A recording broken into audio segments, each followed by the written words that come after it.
இந்த ஆண்டு முதலமைச்சர் அவர்கள் இந்த குப்பை கோவை மாநகராட்சி மதுரை மாநகராட்சி 2 இடங்களிலும் குப்பைகளிலிருந்து மின்சாரம் தயாரிக்கிற தொழிற்சாலை தொடங்க இருக்கிறோம். இந்த ஆண்டு சட்டமன்றத்தில் முதலமைச்சருடைய அனுமதியை பெற்று அதுக்கான திட்டமுறைகள் தயாரிக்கப்பட்டிருக்கிறது.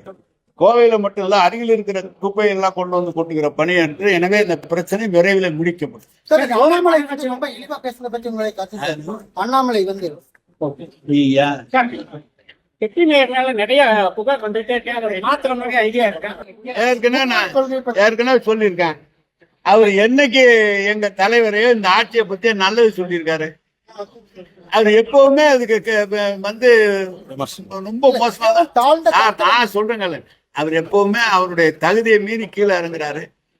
இதை அதாவது அது அவருக்கு அழகு இல்லை. அவர் எதுக்கு இந்த ஆட்சிக்கு நல்லது சொன்னதில்லை, நல்லதும் சொன்னதில்லை, பாராட்டினதும் இல்லை, திட்டிகிட்டு தான் இருக்காரு. அது போல திட்டுறாரு. ஆனால் மக்கள் எங்களோடு இருக்கிறார்கள். நாங்கள் தான் தொடர்ந்து 14 தேர்தலிலும் நம்முடைய முதலமைச்சர் தான் வெற்றி பெற்று வருகிறார். வருகிற தேர்தலில் முதலமைச்சர் வெற்றி பெறுவார், மீண்டும் முதலமைச்சர் ஆவார்.